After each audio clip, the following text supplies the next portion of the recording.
Hello and welcome to this special edition of the Backman Report. Fred Altvater and I check in on the world of golf to bring you the latest news, insights, analysis, interviews, recaps, previews. Here we cover anything and everything golf. In other words, if it happened in golf, we have it for you. And Fred, we have a special one. Right now is the AIG Women's British Open. So how about it?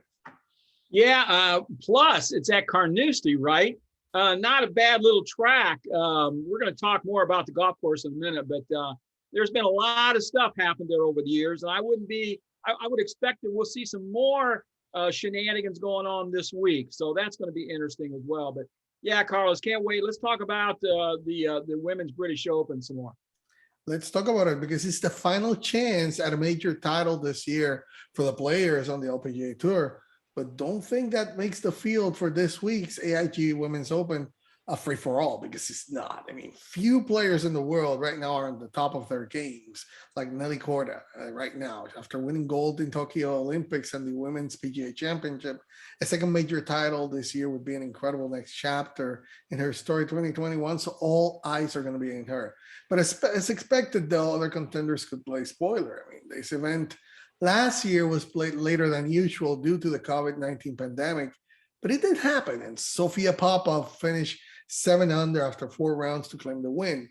Unlike last year, whoever lifts the trophy in 2021 will do so in front of a crowd with 8,000 fans allowed to attend each day, following support from the Scottish government as part of its event gateway process. That's how they call it. So other past winners that are going to be here: Adi Utanagar, Ainby Park, Mo Martin, and Stacey Lewis. This is a tournament that the LPGA added in 1994, but it gave it a major status in 2001. This event hasn't seen a repeat winner since 2010 and 11, when Gianni Tseng won it in consecutive years. That was at the peak of her career. And then, in fact, I mean, the highest placement of a defending champion since 2015 is Georgia Hall in 2019, who tied for 35. That doesn't bode well for Sophia Popov. But other Rolex ranking top 10 players in the field, and we're going to talk about them. It's going to be Ainby Park, Seyoung Kim, Daniel Kang, Lydia Ko, Yuki Sasso, Brooke Henderson, and Nessa Hataoka.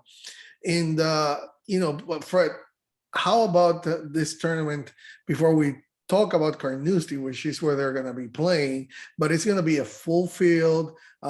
The top players are going to be here. So we had the Olympics. They came, a lot of them came for the Scottish Open last week, and now they're here in Carnoustie. So a lot of build-up waiting for this AIG Women's British Open to happen on time this year.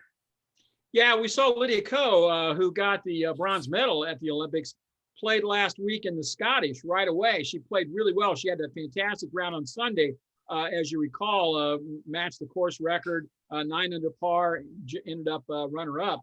She's coming in on a high, and we've been talking about her all year. I really like her this week because she plays a control game, and I really think Carnoustie needs that. I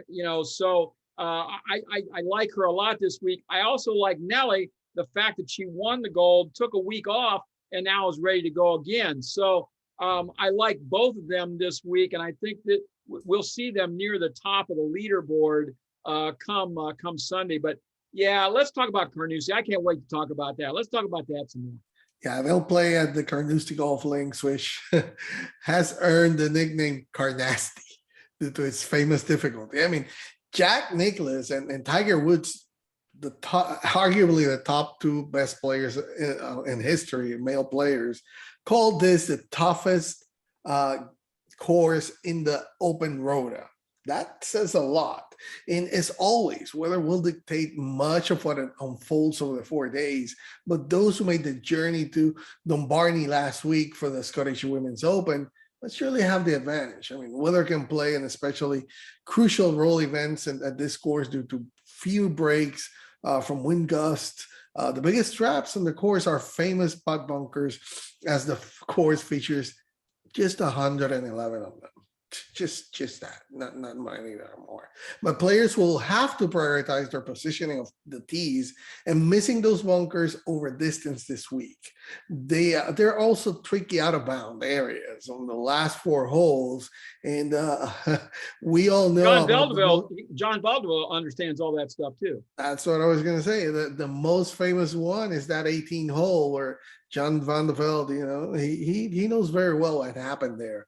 But on the last 4 holes of the front 9 that tend to pose challenges to golfers who make their money with their drivers, the top women have, they have even less exposure to links golf than their male counterparts. And a week of seeing the ball more on the ground than in the air will be a help this week. So, Fred, how about Carnoustie? It's a legendary course. Great to play links course, and definitely if you don't have the experience, you're gonna pay the price. 9 men's open championships have been held here, Carlos. So it has a tremendous history. Ben Hogan won his one and only open championship at Carnoustie in 1953 for his 3rd major of the year that year, and couldn't make it back to the US in time. This was before jets, right?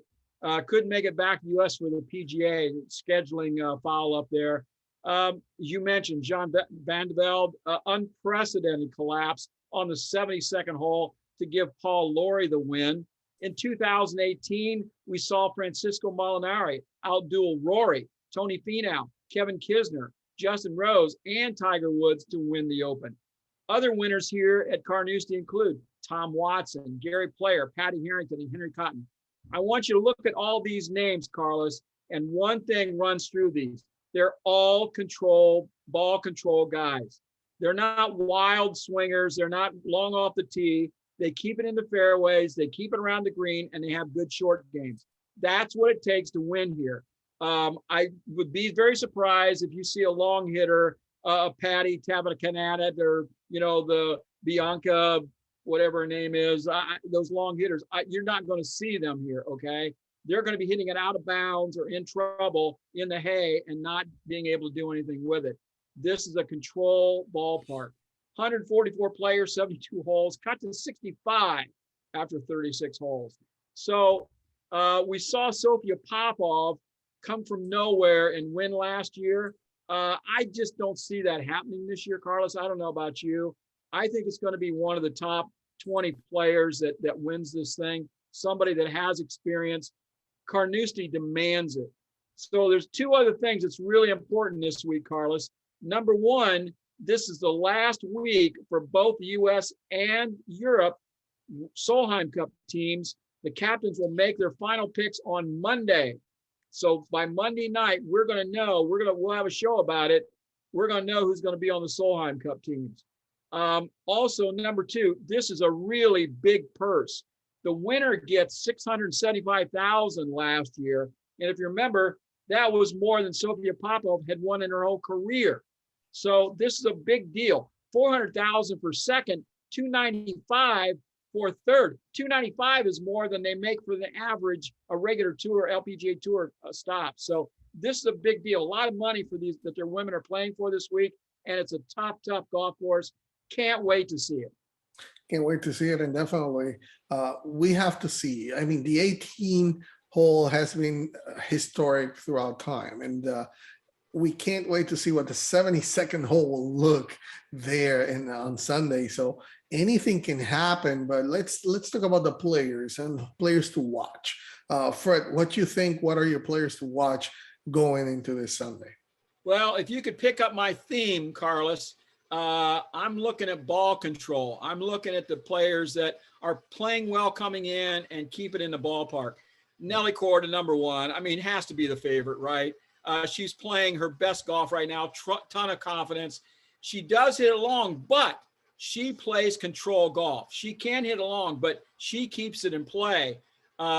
She's a good iron player. I like her a lot. And I really, really, really think this is the week for Lydia Ko. She's just been slowly progressing. We've seen her shoot some really low rounds over the last month. And I really think this is the week she puts it all together, barring any weather problems while she's playing, okay? And how about for a home pick? How about Georgia Hall? She's won this before. She's very good on tough golf courses where par is your friend. And another player that I really like, same kind of thing, Danielle Kang. I know she's not been doing much lately, but she's another gritty player that loves difficult golf courses, keeps in play, and great around the green. So those are the people that I'm going to keep an eye on this week, Carlos. Um, Man, you put me in a very tough spot. I'm gonna have to change my picks now. Let me see what I can. We agree, huh? Oh man, those top three of yours. Oh my God, what should I do now? Well, You should I'm know gonna better. have. Let me go first, right? Yeah, I should. I don't know why I did it. I was like, we're not gonna agree. I mean, it's not. How long have we been doing this show, Carlos? You don't know all this by now. I mean, we think the same anyhow. So I don't understand how I did the first two topics first, and I let you go first on this one. How that happens? Carlos, you don't learn. But anyway, no, I have to agree with you. You can't pick against Nelly Corda. I mean, she will start the favorite. I know that links golf is a very different test to what the LPGA players face week in and week out. But the best are still the best. And I say it's often the case in the majors. A winner will likely be a well-known name. Yes, there's, of course, a Sophia Popov. But here, Carnoustie, you really have to control the ball, like you're saying, and you have to be a good player to do it. In world number one, Nelly Corda, I mean, she's the favorite and should be given the way she has played this season until she falls from that consistency of being that dominant world number one. You have to pick her. I mean, she is that archetypical modern player who hits the ball long and high, but she has proved herself capable of playing more than one style of golf. So, I mean, take it for granted when she did her win at the Australian Women's Open at the Grange in 2019. That was proof of that impressive display of power, touch, and imagination around the greens. And you have said it, Fred, Carnoustie will demand that all week. And while she looks the player most likely to win, certainly it won't have it all her own way all the time. I have to pick also Lydia Ko. She's a resurgent player. She made another Sunday charge last week at the Scottish Women's Open. And if Nelly Corda is just a little bit off, Lydia Ko is ready to challenge. I mean, that 9 under 63 vault her into a share of second place and perhaps an obvious sign of things to come this week. And again, I mentioned all the players that have experience by playing in the Scottish Open this past week. Hey, they have an advantage. And Ko, we already have talked about her at large, a generation player who at just 24. Seems like we've been talking for her about a decade, and it's true. It's already a veteran with the added advantage of seemingly overcoming a mid-career slump. So the other three that I'm going to talk about is, and I'm going to go real quick on this one, are outside of the obvious favorites. Look for a good performance this week from one of the most impressive young players in the game. She has me really impressed, and that's Athaya Thithiku. Like Lydia Ko, she's a team phenom who won her first professional event on the Ladies European Tour when she was just 14. She has added 2 titles since, and that 5th place at the Evian suggests she isn't phased by the big events, while that T2 last week in Scotland is an indication she's comfortable with links golf. That's a good combination for what will likely be a difficult week.